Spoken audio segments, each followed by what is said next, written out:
Ayan. Temperature rise up. At 40, ayun, gumana mga lodi. Gumana siya. So, habang mainit ito, kung nakakasense ng init, aandar ang ating blower. Okay? Mas maganda gumamit kayo ng dalawa. Don't worry. Ang output relay ng ating compressor o mapa heater is nasa 8 ampere. Kung sakaling malaki yung system nyo, maaari tayong gumamit ng contactor. Dahil ang output ng terminal number 5 is 8 ampere lamang.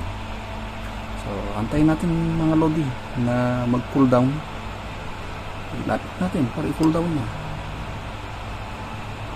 Pagdating ng 30 is mamamatay siya. Yung mga lodi mamamatay yan. Yun, namatay.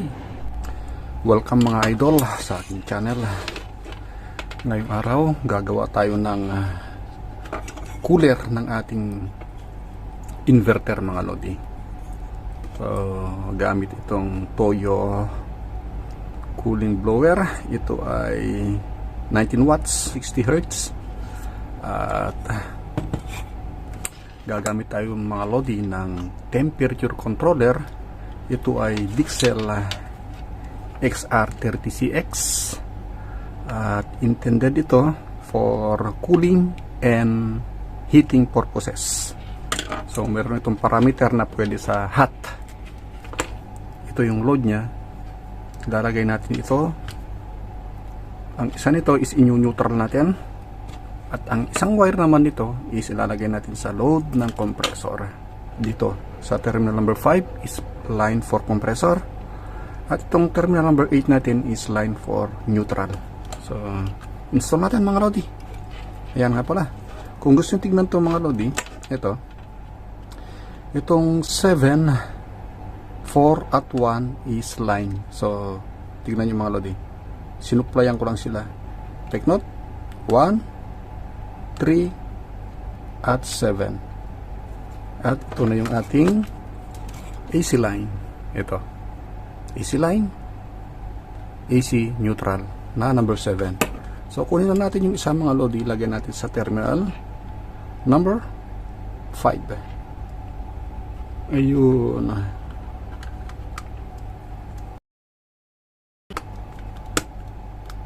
And then yung isa, ilagay natin sa neutral. Sama na natin dito sa neutral. Yun. Then saka natin higpitan.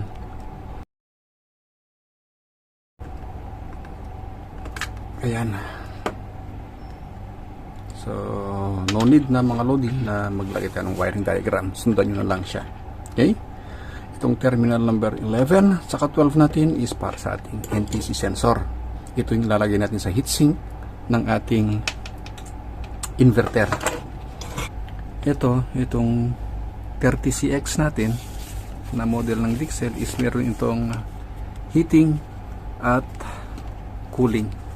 So, ang parameter na papasukin natin mga lodi para baguhin ito is itong CH. Itong CH na to is meron CL. CL means cooling. HT means heater. Ito. So, ang model natin XR30CX. Ito mga lodi is nilagay ko sa default. Itong set point nya, differential, at minimum set point at maximum set point is nakalagay sa default para just in case na bibili kayo nito at gusto nyo gayahin ng aking setup is masusundan nyo siya. So ang wiring nito mga lodi ito lang. So ito invertedly pwede nyo install to. It doesn't matter kung magkabaliktad dahil ang ating NTC sensor is family ito ng resistor. Ibig sabihin, ang resistor is non-polar. Ang una, mga lodi, is ang gusto ko kasing mangyari sa 40 degrees Celsius is mag-o-on ang aking fan motor para palamigin niya ang aking heatsink o yung ating inverter. So dito siya mag-o-on at mag-o-off naman sa 30 degrees Celsius. Ayan. Dito siya mag-o-on sa 40, mag-o-off siya sa 30. So, ito ang ating susundan mga lodi. Kung makikita nyo, meron tayong difference dito na 10 degrees Celsius. Itong 10 degrees Celsius na to, minus ko lang ito. Itong 10 degrees Celsius na ito ang ating magiging differential. Differential. And then, itong 40 na to is highest. Ito yung ating magiging US. At ito naman, yung 30 is magiging LS natin to. Yan. At meron tayong set point mga lodi. Itong set na to, ang set point natin is 30 degrees Celsius. At pagdating naman dito mga lodi sa parameter na CH, ito, parameter CH, magja-job na tayo dito. So, huwag natin papasin ito, naka-highlights na to. May mga tutorial ako dyan mga lodi kung paano iseset yan once na sa cooling naman tayo. Maraming tayong tutorial dyan mga lodi.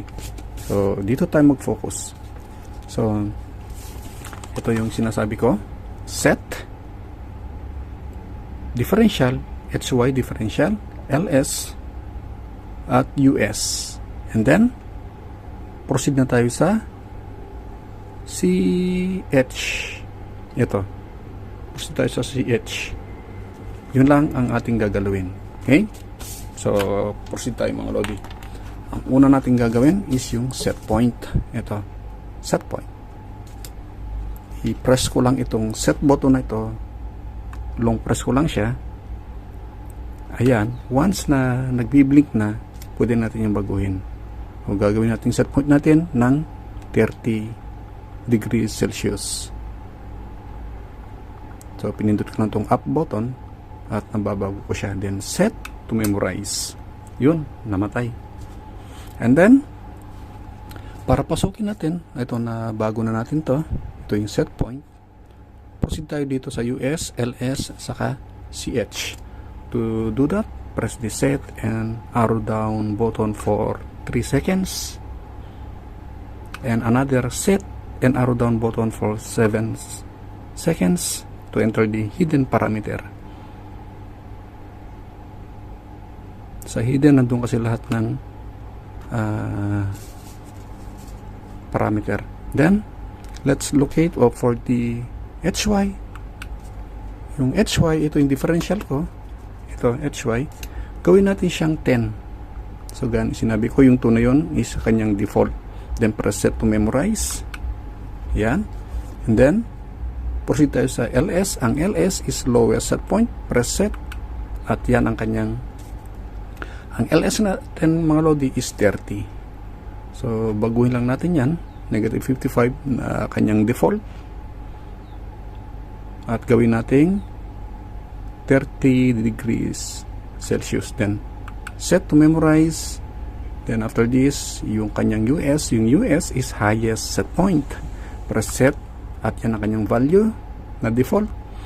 Gawin natin ito mga lodi 40. Then set to memorize. And then, punto na tayo dun sa napakahalaga mga lodi. From cooling na default niya, gawin natin siyang heater. So, i-press natin ito. CL stand for cooling. And let's look for HT stand for heater. Then press set. At sa pagkaset natin ng CH mga lodi, proceed tayo sa I1P.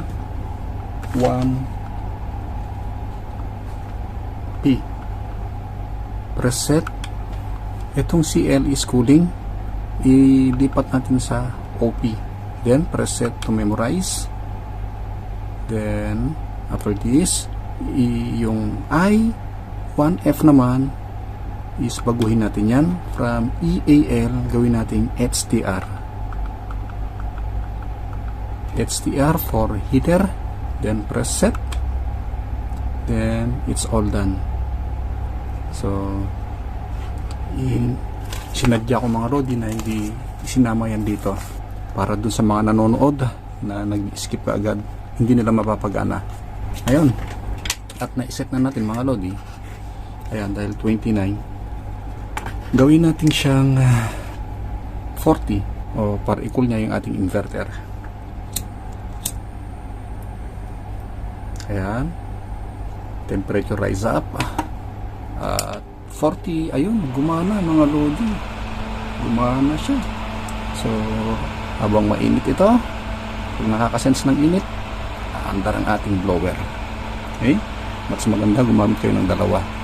Don't worry, ang output relay ng ating compressor o mapa heater is nasa 8 ampere.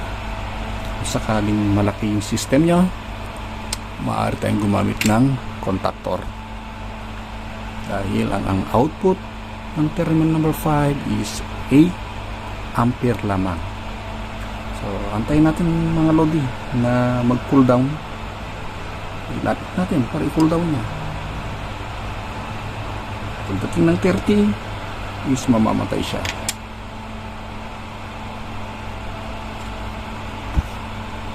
Okay, 36. Tingnan niyo mga Lodi. So ganun lang ang mag-set up mga Lodi. Hindi natin isinama yung I1P at saka ito yung sinasabi ko, I1P. Ayan, mamamatay yan 30. Tingnan niyo mga Lodi, mamamatay yan. Yun, namatay. So mapoprotektahan naman natin si fan motor na hindi mamamatay kagad itong axle natin. So kung ano mang gagamitin nyo na klase ng cooling, is ilagay nyo lang dito sa kanyang terminal number 5 at in-neutral nyo sa terminal number 8. In-neutral nyo lang. Okay, hindi ko gagawa ng wiring diagram to para panoorin nyo ng buo mga Lodi. Once again, paandarin natin ang ating cooling fan.